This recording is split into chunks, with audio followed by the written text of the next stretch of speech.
Adam Lerner, and today I wanted to talk to you guys about jumping in honor of leap year and trying to capture motion when you're shooting with your camera.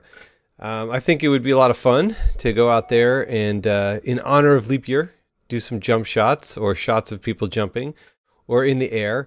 And I wanted to use a photo set of some images that I shot from the New York Marathon a couple of years ago to illustrate my point.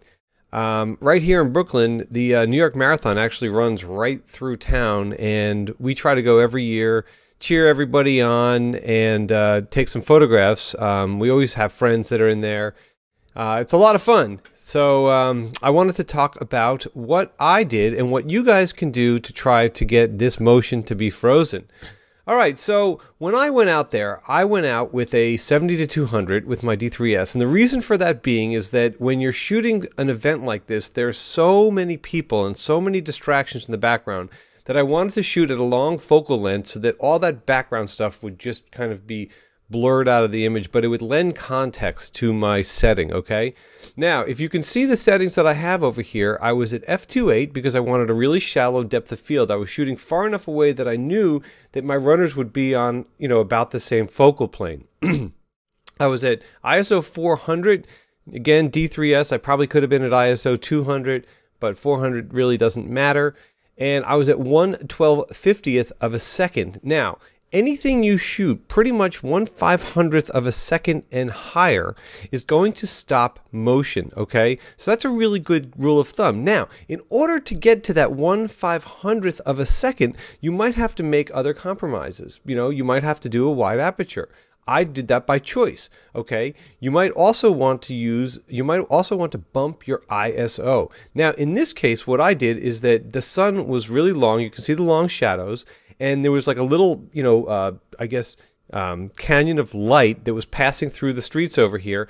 And I found that to be more compelling. I know that it's very specular in the highlights and all that, but I just thought it was really cool because, it just gave these guys much, much more separation. The other thing that you guys are going to want to do is you do not want to do spot focus or single servo focus, okay? Because when you single servo, you lock in on a stationary subject. So you want to do continuous focus, okay, or AFC.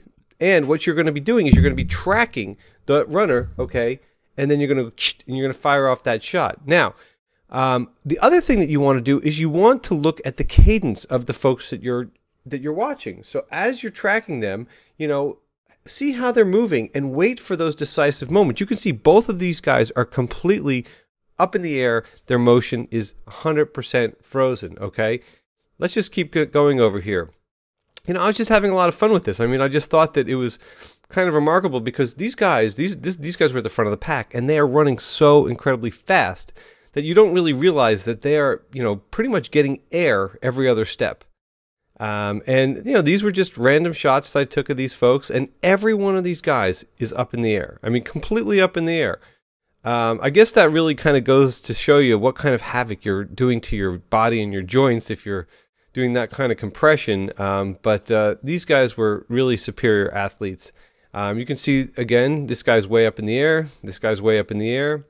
Same with this guy. He's all the way up there. This guy too. And so on. And here we've got a group. And we've got this guy's up in the air. This guy's up in the air.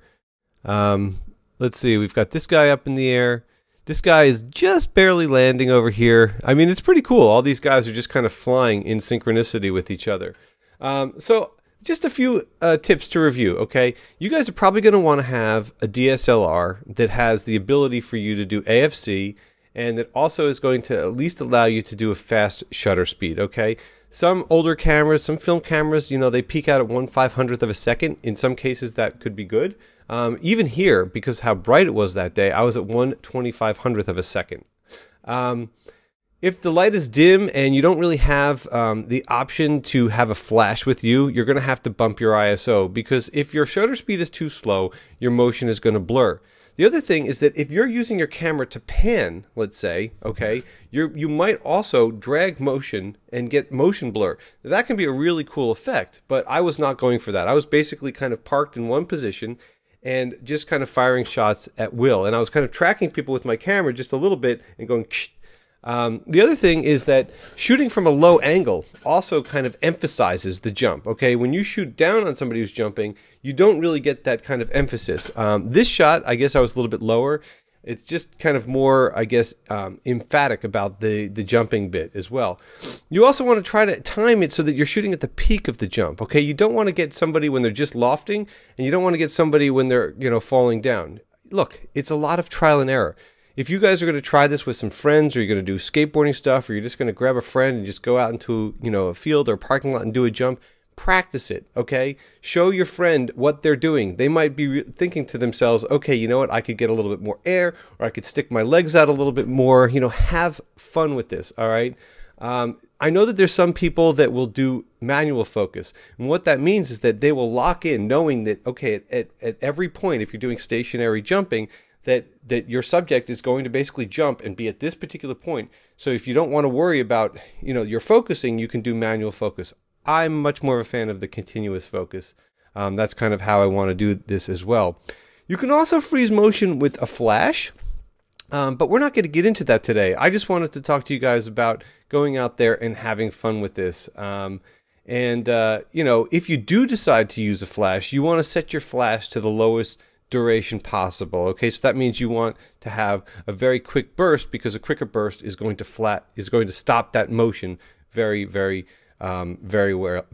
well. So that's it for now. Go out, have some fun, enjoy leap year, and we'll see you soon.